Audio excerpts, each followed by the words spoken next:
мен дагы бир жолу Оштун элине, шаардыктарга терең ыраазычылык билдирем.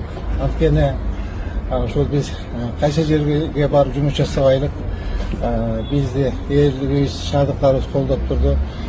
Кудайым буюрса, мынакей элдин алдында, шаардыктардын алдында жүзүбүз жарык, биз аялыбызга коюлган тапшырманы дээрлик 150% аткардык буюрса, эми аткарылбаган бир топ жумуштар калды, бир аз кичкей жумуштар калды.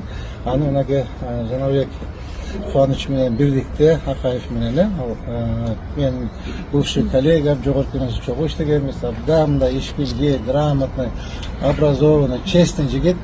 Ошол жигит менен чогуу иштейсиңер.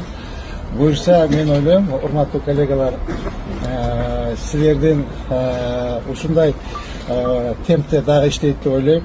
Анткени могу башталган жумуштардын баардык толук бойдон жасаш керек. Анткени жасабасак болбойт. Шаар, биз өткөндө айтпадым белем, шаар өзүңөргө калат деп айткам. Туура, мынакей ошону айткан өзүнө дал келди сөзчү.